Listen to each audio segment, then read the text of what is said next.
Hari itu, aula sekolah dihiasi meriah. Balon warna-warni menggantung di langit-langit. Tirai-tirai biru muda membingkai panggung tempat para siswa satu persatu naik untuk menerima ijazah. Suasana penuh tawa dan sorak-sorai orang tua yang bangga menyambut momen penting dalam hidup anak-anak mereka. Di antara ratusan orang tua yang hadir, seorang wanita tua tampak canggung berdiri di luar pagar sekolah.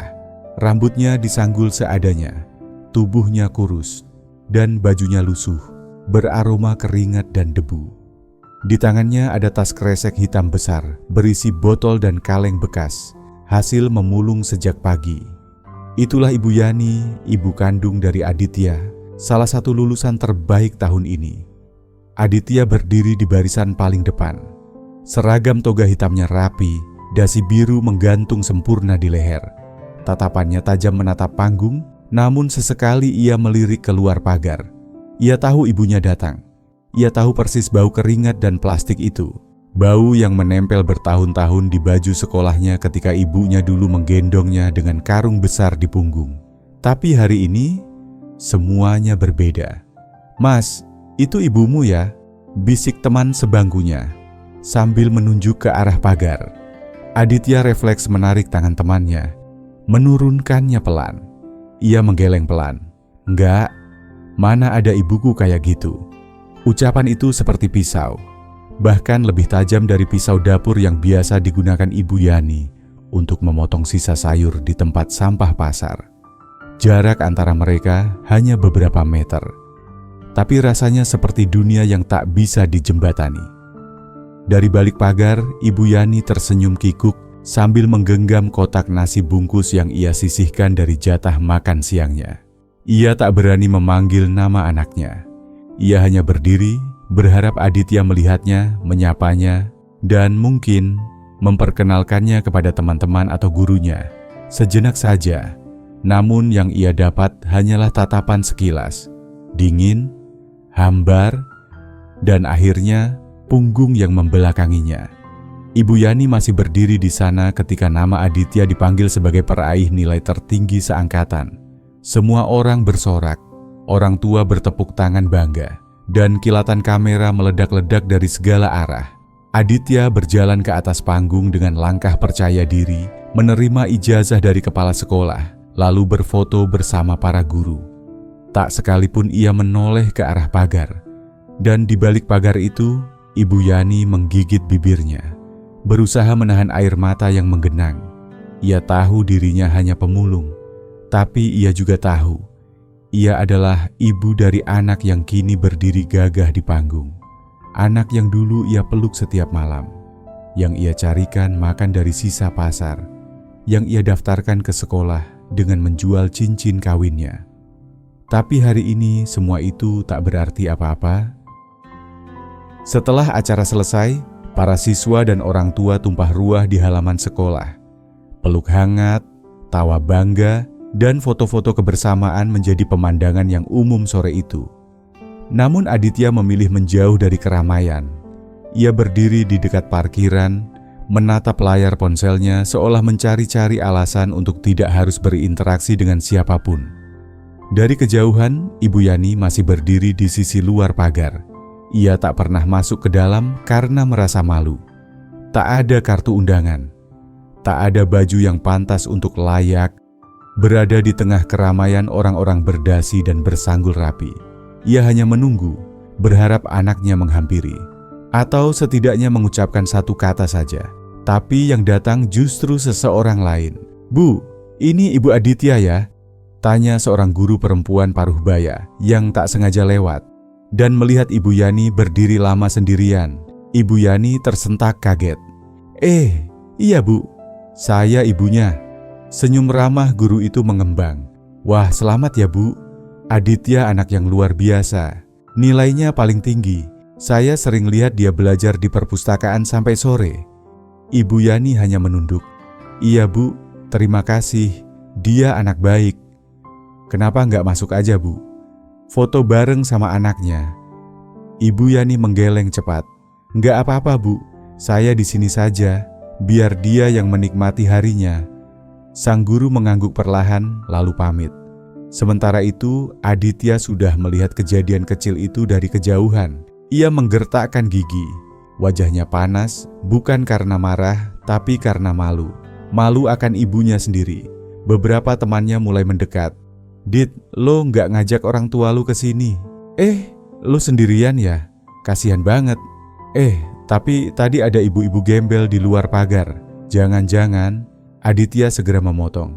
"Itu bukan siapa-siapa. Mungkin cuma orang gila." Ucapan itu, meski lirih, seperti palu godam yang menghantam dada Ibu Yani. Ia mendengarnya jelas, karena ia berdiri tak lebih dari 5 meter dari anaknya. Nafasnya tercekat. Ia ingin memanggil, tapi lidahnya keluh. Aditya menoleh ke arah ibunya untuk sesaat. Tatapan mereka bertemu. Ibu Yani tersenyum. Senyum yang rapuh, penuh luka, tapi juga penuh cinta. Namun Aditya hanya menatap sebentar, lalu membuang muka dan berjalan pergi bersama teman-temannya. Ibu Yani masih berdiri di tempatnya. Kotak nasi bungkus itu kini tergenggam erat. Ia menatap langit yang mulai berubah warna senja, dan akhirnya ia berbalik, melangkah perlahan, melewati tumpukan sampah yang tadi pagi ia sisir dengan penuh harap. Hari itu bukan hanya hari kelulusan Aditya. Hari itu juga adalah hari ketika seorang ibu, untuk pertama kalinya, benar-benar merasa tak dianggap ada oleh anak yang ia lahirkan. Tapi Ibu Yani tidak marah, tidak dendam. Ia hanya lelah dan sedih. Namun di dalam hatinya, ia masih menyimpan satu doa. Doanya sederhana, agar Aditya suatu hari sadar sebelum semuanya benar-benar terlambat. Beberapa tahun kemudian, langit Jakarta berwarna kelabu, dihiasi garis-garis tipis gerimis. Di sebuah gedung tinggi bertingkat di pusat kota, Aditya duduk di balik meja kantor dengan dasi rapi dan laptop terbuka. Kini ia telah menjadi seorang analis di perusahaan keuangan ternama. Karir yang ia banggakan dan selalu ia pamerkan di media sosial. Setiap hari ia bertemu dengan orang-orang berpendidikan, mengenakan jas mahal, dan bicara soal investasi, target pasar, dan proyek besar. Semuanya tampak sempurna. Tapi ada ruang kosong yang tak pernah benar-benar terisi dalam hatinya. Ia jarang pulang ke kampung. Bahkan sejak kuliah pun, ia hanya sesekali mengirim uang lewat rekening warung, tanpa nama, tanpa pesan. Ia tak pernah mengangkat telepon dari nomor tak dikenal, karena ia tahu kadang itu ibunya yang meminjam HP orang lain di pasar atau pos ronda. Dalam pikirannya, menjauh dari masa lalu adalah cara terbaik untuk hidup layak. Tapi bayangan wajah Ibu Yani, entah kenapa, semakin hari justru semakin sering muncul. Hingga suatu malam setelah lembur panjang, Aditya melewati sebuah kawasan pinggir kota. Mobilnya melambat karena macet. Ia melihat sekelompok pemulung sedang berkumpul di pinggir jalan, menunggu truk pengangkut sampah.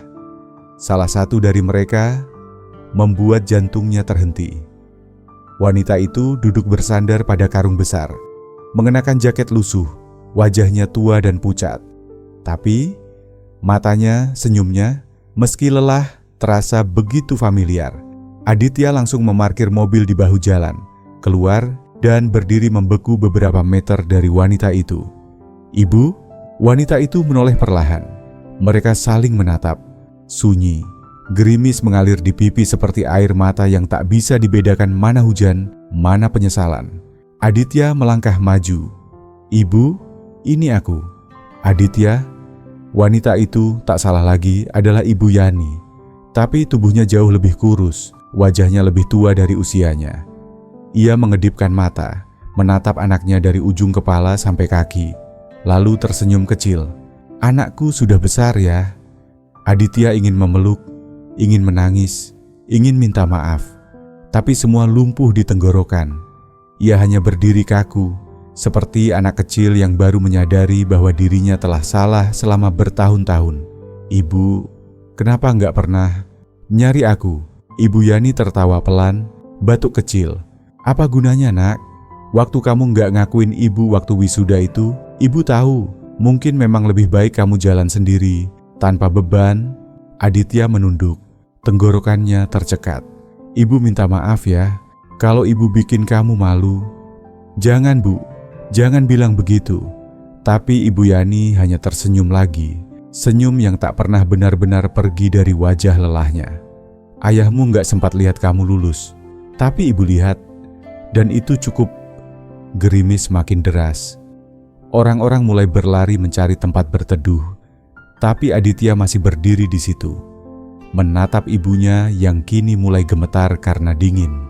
Saat itulah, untuk pertama kalinya setelah bertahun-tahun, Aditya menunduk dan memeluk ibunya erat, sangat erat, bukan sebagai anak yang kasihan, tapi sebagai anak yang terlambat menyadari bahwa semua keberhasilannya hari ini berdiri di atas punggung seorang ibu yang rela mengorbankan segalanya, bahkan harga dirinya, demi anak yang ia cintai lebih dari hidupnya sendiri. Beberapa minggu kemudian, Aditya tak bisa tidur sejak malam pertemuan itu. Di kantor, pikirannya tak pernah fokus. Di rumah, ia hanya menatap kosong ke layar laptop. Wajah ibunya, suara batuknya, dan kalimat lirihnya saat berkata, "Maaf kalau ibu bikin kamu malu." Terus terngiang seperti gema tanpa henti. Hingga suatu hari, ia memutuskan untuk mengambil cuti panjang. Ia pulang ke kampung. Bukan dengan tangan kosong, bukan juga dengan niat sekadar mengunjungi. Ia pulang dengan tekad menebus luka yang telah ia buat, bukan dengan uang, tapi dengan keberanian untuk mengakui dan menghormati. Ia membelikan Ibu Yani pakaian baru, membawanya ke klinik untuk cek kesehatan, dan menyewa rumah kecil sederhana tak jauh dari pasar agar ibunya tak perlu lagi tinggal di gubuk belakang TPS. Tapi semua itu masih belum cukup. Yang paling berat adalah langkah berikutnya. 1 bulan kemudian, kantor perusahaan. Di aula kantor tempat biasanya digunakan untuk presentasi proyek dan seminar klien. Hari itu berlangsung acara bertajuk Hari Ibu, Cerita dari Hati ke Hati. Aditya berdiri di depan mikrofon, mengenakan jas abu-abu gelap, tapi wajahnya tak setegang biasanya. Ia tampak tenang dan siap. "Nama saya Aditya. Beberapa dari Anda mengenal saya sebagai analis data. Tapi hari ini, saya berdiri di sini bukan untuk bicara soal angka atau grafik. Saya ingin bercerita tentang seorang wanita yang telah saya abaikan terlalu lama." Aula hening. Saat wisuda SMA, saya berpura-pura tidak mengenal ibu saya sendiri. Hanya karena dia seorang pemulung. Saya malu karena penampilan dan status sosialnya tidak seperti orang tua teman-teman saya. Saya menunduk ketika dia berdiri di luar pagar sekolah, membawa bekal yang ia sisihkan dari makan siangnya demi saya. Aditya menahan napas, tapi ia tak menunduk. Hari ini, beliau ada di sini, dan saya ingin memperkenalkannya, bukan hanya sebagai ibu saya, tapi sebagai wanita paling hebat yang pernah saya kenal. Semua mata menoleh ketika seorang wanita tua dengan kerudung sederhana dan senyum gugup perlahan berdiri dari kursi barisan belakang. Beberapa orang mulai bertepuk tangan. Tak lama, seluruh ruangan penuh tepuk tangan berdiri. Ibu Yani menangis, tapi bukan karena malu. Kali ini, karena bangga. Aditya turun dari podium, menghampiri, lalu memeluk ibunya di depan semua orang. Rekan kerja, atasan, bahkan direktur perusahaan. Ia tak peduli. Karena kali ini, ia tahu siapa yang layak ia banggakan. Beberapa bulan kemudian, Aditya membangun sebuah komunitas kecil untuk para pemulung dan pekerja informal. Ia menamai program itu Pagar yang Terbuka. Ia tahu, tak semua anak punya keberanian atau kesempatan untuk merobohkan pagar yang pernah memisahkan mereka dari orang tuanya. Tapi ia ingin menjadi contoh bahwa tidak pernah ada kata terlambat untuk mengakui, mencintai, dan menghargai. Ibu Yani kini tak lagi memulung, tapi setiap sore ia duduk di depan rumah kecil mereka, menatap matahari terbenam sambil menyulam, sesekali tersenyum, dan sesekali menatap ke dalam rumah, tempat Aditya sibuk dengan laptopnya, tapi kini dengan pintu terbuka. Bukan hanya pintu rumah, tapi juga pintu hatinya.